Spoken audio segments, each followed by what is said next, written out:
Hello, everybody. Welcome back to my channel again. I hope you all guys are doing very well. If you ever feel stuck in React.js coding interviews or want to have some taste of advanced level of React.js coding interviews, tips and tricks, then do check out my YouTube playlist for React.js advanced tips and tricks and for the interview questions according to the company's perspective and or the interview perspective, right? If this sounds interesting to you, then please check out my YouTube playlist for such videos, for such interview tips and tricks. Okay. And without wasting any time, let's get dive into the video. So, okay. So guys क्या आपने कभी सोचा है कि आप लोग custom hooks का use करके भी अपने डेटा को फेच कर सकते हो, म्यूटेट कर सकते हो, क्वेरी कर सकते हो, okay and you can do lots of thing but how question is how and सबसे पहला क्वेश्चन आता है व्हाई क्यों यूज करना चाहिए otherwise you have some other packages, okay, third party packages such as Axio promises, right? With the help of these packages you can also do the same thing, but the thing is that your code will not be maintainable, okay, over the period of time. And अगर कोई नया अगर person आता है तो उसको चीजों को समझ के करने में like it may be tricky for that person because code थोड़ा बहुत मेसी हो चुका होगा, okay, at that point of time. So हम लोग अगर मेंटेनेबल कोड अगर पहले से लिखते चलेंगे, then it will be very helpful for the other persons to understand and write that code for them. Okay, so okay, so in this video we will be covering that how to fetch data or mutate the data with the help of custom hooks or classes or something, right? Actually, one of my subscriber told me in the comment section that can we fetch the data using class components, or sorry, not class component exactly, but with the help of hooks concept, okay, like I did in my previous videos. And if you haven't watched it, please go and check that video first, okay. तो वो कह रहे थे कि हम लोग class के help से डेटा को फेच कर सकते हैं या नहीं. देन या that was a very great question. Okay, I guess. Then I thought, yeah, I should make a video on that topic as well. So that, yeah, here's a video and enjoy the video. Okay. So guys, as you can see here, we have initialized white project, right? Then what we gonna do is that. So first of all, we'll make a custom hook, okay, which will be responsible for fetching data, okay, or querying data or like performing mutation. And अगर मैं example एक बताऊं, then you must have heard about React query or RTK query, kind of like this. Then अगर हम लोग जाएं React query, तो ये बेसिकली एक 10 स्टैक क्वेरी है. तो इसमें क्या करते हो कि आप एक रीयूजेबल कोड लिखते हो, ओके. ये लोग बेसिकली जैसे काइंड ऑफ एक कस्टम हुक आपको प्रोवाइड करवा देते हैं. एंड उन कस्टम हुक्स को यूज करने के कुछ अलग फायदे हैं, अपने बेनिफिट्स हैं, okay. You can perform caching, you can perform like better state management, like code reusability, and like there is so many features, okay. तो हम लोग कुछ वैसा ही अभी इम्प्लीमेंट करने वाला है. अगर आप जैसे देखो, ये बेसिकली क्वेरी हो रहा है यहाँ पे, राइट? तो क्वेरी हो रहा है, ये बेसिकली क्लाइंट प्रोवाइडर है, सो दैट ये बेसिकली रैप करना पड़ता है आपके अपने पूरे रिएक्ट एप्लीकेशन को. After that if you have to use, then देखिए ये कस्टम हुक है, ओके, जो रिएक्ट क्वेरी प्रोवाइड करवाता है. यूज क्वेरी, यहाँ पे कुछ रेपो डेटा, ये काइंड ऑफ की है. एंड यहाँ पे कॉल बैक फंक्शन देना पड़ता है. ये कॉल बैक फंक्शन कुछ रिटर्न करता है, सो दैट अगर डेटा अगर अगर सक्सेस हो जाता है तो आपकी स्टेट में चला जाता है, ठीक है. डेटा में एरर होता है तो एरर में चला जाता है, इज लोडिंग होता है, इज लोडिंग में चला जाता है. एंड इसमें बहुत सारे प्रॉप्स हैं, बट कुछ मैंडेटरी प्रॉप्स हैं जो यूज किए जाते हैं, ठीक है. तो हम लोग कुछ ऐसे सिंटेक्स बनाने वाले हैं, okay, by our own logic. So then if this sounds interesting to you, then stay tuned with this video and let's get dive into the video without any delay, right? So first of all, we will make a file, okay, kind of use api.js. तो ये basically हम लोग क्या करने वाला है कि ये एक कस्टम हुक ही होने वाला है, यूज एपीआई ऐसा कुछ करके, right? Otherwise you can also just name it like this, use API in the camel case notation. अब देखिए हमारे पास कुछ बेसिक स्टेट्स क्या-क्या होने वाला है, क्या-क्या हो सकते हैं, राइट? तो अगर हम लोग देखें यहाँ पे, तो यहाँ पे देखो क्या इज लोडिंग है, एरर है, डेटा। चलो हम लोग क्या करते हैं, किसी को कॉपी कर लेते हैं। हम लोग ऐसा ही एक स्टेट इनिशियलाइज कर लेते हैं। इस लोडिंग में भी के लिए इनिशियल फॉल्स हो जाएगा। एरर में हम लोग नल कर लेंगे अभी के लिए। डेटा में हम लोग क्या कर देंगे कि एक ब्लैंक एरे दे देंगे, राइट। एंड ये पूरा स्टेट में इनिशियलाइज हो जाएगा, set state, right. Can apply this. And हम लोग इसी को रिटर्न भी कर रहे होंगे। रिटर्न, रिटर्न हम लोग एक फंक्शन अलग से प्रोवाइड करवा देंगे, so that like get data. तो ये डेटा बेसिकली रिस्पॉन्सिबल रहेगा। जब भी आप फंक्शन कॉल करोगे तो ये आपके स्टेट को अपेंड कर देगा, चेंज कर देगा, मॉडिफाई कर देगा। And with the help of calling this function आपकी एपीआई कॉल हो जाएगी, राइट। ठीक है। एंड ओके, कांस्ट हम लोग एक क्या करते हैं, इसको इनिशियलाइज कर लेते हैं। एंड ये जो यहाँ पे सारी चीजें थी, कॉपी एंड यहाँ पे ऐसे पेस्ट कर लेते हैं। हम लोग ये सेम थिंग यहाँ पे ऐसे रिटर्न कर देंगे, राइट। सो दैट हम लोग अपने डोम में यूज कर पाए इसको किसी अदर कंपोनेंट में। ओके। तो हमारा यहाँ पे आता है मेन लॉजिक, जब भी ये फंक्शन कॉल होगा तो हमारी एपीआई कॉल होनी चाहिए, right. kind of like this and URL will be coming dynamically। हम लोग डायनेमिक यूआरएल भेजने वाले हैं। ओके। तो यहाँ पे देखो, आप कस्टम हुक में किसी लाइब्रेरी का भी यूज कर सकते हो, ठीक है। तो for the for fetching data, like I'd like to use Axios। okay, if you're familiar with Axios then it's okay। otherwise uh, if I tell you, then Axios is used for fetching the data। okay, basically अगर आपको data API के साथ अगर कुछ API के साथ अगर कुछ भी CRUD ऑपरेशन करना है, तो Access library बहुत heavily use की जाती है। okay, there are lots of other APIs as well, like Axios, Promise and Fetch is the inbuilt, okay, inbuilt API to the browser and Node.js as well। so अभी के लिए हम लोग Axios use करने वाला है। okay। okay।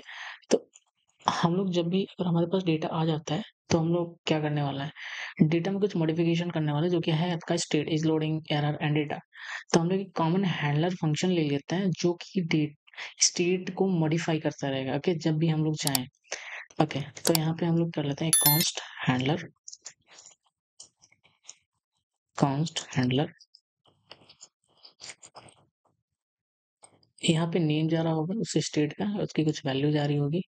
उसके बाद हम लोग सेट स्टेट करते हैं, प्रीवियस स्टेट लेते हैं एंड ये एक ऑब्जेक्ट रिटर्न करेगा। पहले तो प्रीवियस ऑब्जेक्ट आ गया, उसके बाद डायनेमिक की आ गई एंड उसकी value, right. Okay, like this. So it's a common handler function which we will be using in this function, right। so हम लोग कुछ ऐसे यूज करेंगे। सबसे पहले तो क्या करेंगे कि जब भी एपीआई कॉल होगी हम लोग इस लोडिंग को फॉल्स कर देंगे, right. Make sense. Okay. after that we will just call our API await access dot get, and here will be the URL. Just make this function async and it will be returning some promise, sorry, and it may throw some error as well. Then we can also use catch। okay, the moment we will get some data, okay, then what we can do is that if if if response dot data exists, after that just modify this data state with its response value, right। I hope you're getting up until this point। okay, similarly what we will do is that हम लोग data में भी नहीं करेंगे। हम लोग ये जो आपका एरर स्टेट है, एरर में हम लोग पूरा एरर यहाँ पे अपडेट कर देंगे, राइट। एरर में एरर एंड इस लोडिंग भी आपका ट्रू हो चुका है। Okay. After that there is no need to further extend this code। okay, for this point at least हम लोग अभी एक्सटेंड करेंगे, इसमें बहुत सारे मॉडिफिकेशन हो सकते हैं, बट अभी के लिए जो बेसिक फंक्शनैलिटी आपकी बन गई है, राइट। Okay, cool. अब हम लोग क्या करने वाले हैं कि हम लोग अपने एपीआई एक इस कस्टम हुक को हम लोग कॉल करने वाले हैं, राइट। अब ये कस्टम हुक को हम लोग कॉल कैसे करेंगे, const const use API। oh sorry, you have to import it as export it as well। use API and here will be our function. So suppose that the function name is product, okay, and हमारे पास कुछ state आ रहे होंगे, then हम लोग इसको डीस्ट्रक्चर कर लेते हैं, okay, which is loading error and data kind of like this, okay, and हम लोग एक यूज इफेक्ट बनाते हैं यहाँ पे, use effect, okay, like this, and in this use effect we will call this function and we will pass some url as well, okay, जो हमने यहाँ पे पास कर रखा है, okay, which will be passing dynamically। तो मैंने यहाँ पे एक API का URL ओपन करके रखा हुआ है, ये एक फेक स्टोर API है। यहाँ से आपको एक API, बहुत सारी APIs का URL मिल जाएगा। तो हम लोग पहले क्या करेंगे कि प्रोडक्ट का URL ले लेते हैं, एक पहले प्रोडक्ट का यहाँ पे URL हम लोग पेस्ट करते हैं, paste, okay। After that, we will just check our state whether this state is updated with our response of API or not. Okay, ठीक है। Then हम लोग अपने ऐप को reload करते हैं। Okay, then guys, as you can see here, you got your data right here. Okay, okay. Up until this point, everything is working fine, but there is catch in this code. Okay, can you just pause for a second, okay, and just think about it, like what is the catch, and like what can be the error by using such syntax? Okay, so I hope आपने try किया होगा, but let me tell you, okay, जैसे आप देख लो कि आपने basically एक call किया है, ये एक फंक्शन है, ओके, बेसिकली कस्टम हो गया। बट अगर आप दो एपीआईज कॉल करोगे तो इनका जो रिस्पॉन्स टाइम में जो डेटा अपेंड हो रहा है, राइट, एंड जो इज लोडिंग एरर एंड ये जो डेटा स्टेट है, इन सब की वैल्यूज कॉन्फ्लिक्ट कर सकती हैं, okay, over the time. And अगर रिस्पॉन्स टाइम अगर सेम रहा तो तो आपको उससे टैकल करने के लिए क्या करना है कि आपको इसका एक न्यू इंस्टेंस ही बना देना है, राइट। ओके, ठीक है। तो अभी के लिए क्या होगा कि अगर आप ये एपीआई कॉल करते हो, then this API will be called separately and this API will be called separately, right? Let me prove you, okay, how it is working. Okay, then I'm just मैं कुछ ऐसे सिंटैक्स यूज करता हूँ, all product है तो all product के आगे ऐसे मैं कर देता हूँ, and error as well, and with the data as well, okay, cool. Then we will call our all product as well, then all product KPI I guess यही है, so I guess it just gives us the 20 products per page if I'm not wrong, okay, yeah, okay. So it is giving 20 products per page, okay, let's print this out as well, all product, just simply load this, cancel this, okay, then let us see, yeah, okay, okay. So guys, as you can see here, we are getting our data as well of 20 products, okay, all of our 20 products, ठीक है। तो like these two APIs are calling independently, okay, as being are being called independently, but हम लोग क्या कर सकते हैं कि to prove you that these two APIs are called like is being called independently, हम लोग क्या कर सकते हैं कि अभी के लिए हम लोग कुछ कुछ मिली सेकेंड्स का अगर डिले कर देते हैं, राइट। तो यहाँ पे आप लोग मिली सेकेंड्स का डिले कर सकते हो। अब देखो, आप अगर ध्यान से देखो तो आपका कुछ सिंटेक्स धीरे धीरे धीरे धीरे एक लाइब्रेरी के जैसा बनता जा रहा है। अगर अगर मैं आपको एक टाइम्स टेक क्वेरी के पास अगर लेके जाऊँ, ध्यान से देखना आप, यहाँ पे है इस क्वेरी, ठीक है? यूज़ क्वेरी है, ये कस्टम का है, उसके बाद ये कुछ आर्गुमेंट्स हैं, ठीक है? ये दूसरा आर्गुमेंट, ये आपका कॉलबैक फंक्शन हो गया, ठीक है? हम लोग अभी के लिए दूसरे आर्गुमेंट यहाँ पे पास नहीं करेंगे क्योंकि हम लोगों ने ऐसा कुछ बनाया नहीं है, बट इन फ्यूचर आप बना सकते हो, राइट? बिल्कुल बना सकते हो। तो आप जो भी कॉलबैक फंक्शन यहाँ पे पास कर रहे हो, वो कुछ डेटा रिटर्न कर दे रहा है। डेटा रिटर्न करने के बाद इस वाले डेटा स्टेट में अपेंड भी कर दे रहा है, राइट? ऐसे ही हो रहा है। Like if you try to think logically, what can be the logic behind this? तो ऐसे ही कुछ हो रहा है, हम लोग भी वैसे कर रहे हैं, ठीक है? So it's all up to you that आप चीज़ों को कैसे एक्सप्लोर करते हो, कैसे बनाते हो, राइट? तो अभी के लिए हम लोग क्या करते हैं कि इस जो भी एपीआई कॉल हो रही है, हम लोग उसको कुछ मिलीसेकंड्स का डिले दे देते हैं, राइट? जैसे कि ये कुछ हम लोग क्या करेंगे, फर्स्ट वाली एपीआई को 5000 मिलीसेकंड का डिले दे देंगे एंड सेकंड एपीआई को 8000 मिलीसेकंड्स का डिले, राइट? तो अभी के लिए हम लोग क्या कर सकते हैं, इसको थोड़ा डायनामिक कर देते हैं मिलीसेकंड्स एंड ये जो कुछ भी हमारा एपीआई में रिस्पॉन्स आ रहा है, हम लोग इसको एक रिस्पॉन्स में हैंडल कर देंगे such that return new promise resolve sorry reject, right? And ये सारा कोड उठ के आगे, उससे पहले भी हम लोग क्या करेंगे, एक सेट टाइम आउट लगाएंगे।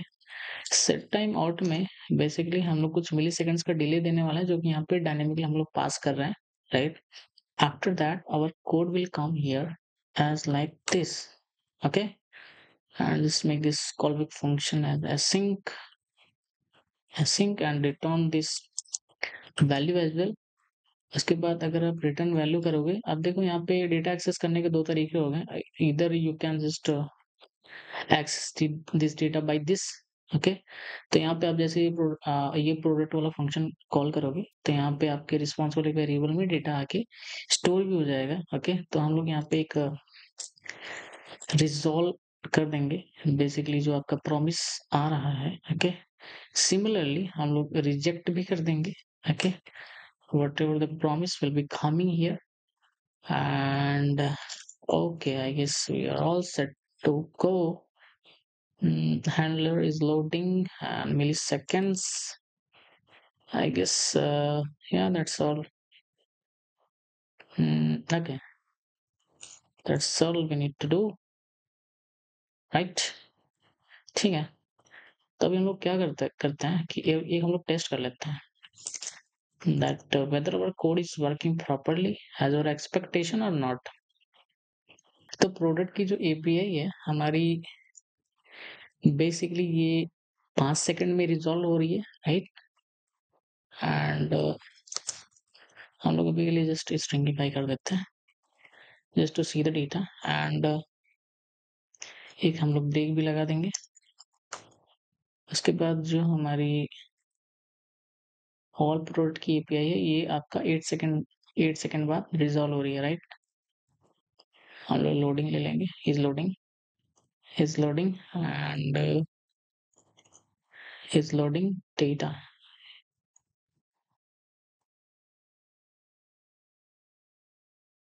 ऑल प्रोडक्ट इज़ लोडिंग, यहाँ पे ऑल प्रोडक्ट इज़ लोडिंग रहेगा, right?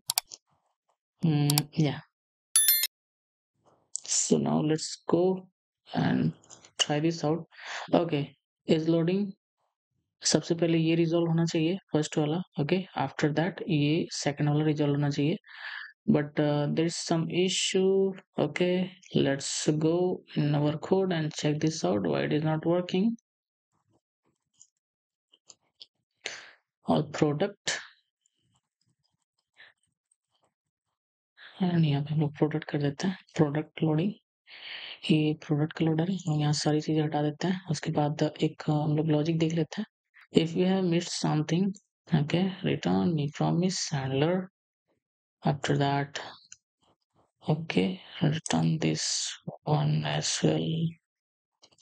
Return await access.get set timeout milliseconds. Okay, I think everything is okay and we are set to go. Then why we are not getting our data here? Okay, let's check this out in the network tab. यहाँ पे कोई भी call नहीं की गई है। Why is it so? हमने यहाँ पे कुछ मिस किया है क्या? अरे सॉरी गाइस, सॉरी। आप यहाँ पे ट्रू ट्रू कर रहे हो, बट इसको फॉल्स भी तो करना पड़ेगा, right? False and is reject. Okay, cool. I guess it's too up now. Yup. सबसे पहले देखना ये प्रोडक्ट वाला रिजॉल्व होगा। ओके, 5 सेकंड बाद हो गया। 6 7 8 हो जा। ठीक है, वंस मोर टाइम। 1 2 3 4 5 6 7 8 हो गया, right? So okay, so that was all, guys. Okay, I hope like you got the logical reason, okay, behind these packages, that how these packages works actually, and how you can make your own package. Okay, तो यहाँ पे तो बहुत बड़ी community है बहुत सारे packages की, but at least you know the logic, right? And how you can make your own one. And सारी चीजें कैसे काम कर रही हैं, ये जो आप डायनेमिक यहाँ पे यूआरएल पास कर रहे हो। ओके, तो इसको और भी बहुत बेटर तरीके से किया जा सकता है, बट अभी के लिए मैंने ऐसे ऐसे कर दिया है, right?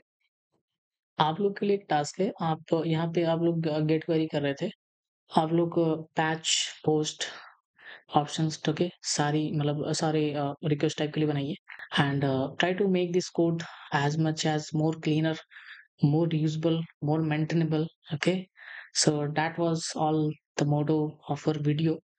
Okay, and if you like this video, then like button and subscribe my channel as well, and if you like to watch such video, then please share this video, okay, as much as possible, and if you want to have taste of more advanced level of React interview questions according to company's perspective and all, okay, then you can check out my playlist of React advanced series, and or also you can also go with my React interview series, right?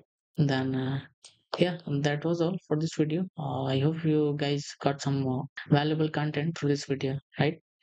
um, okay, thank you.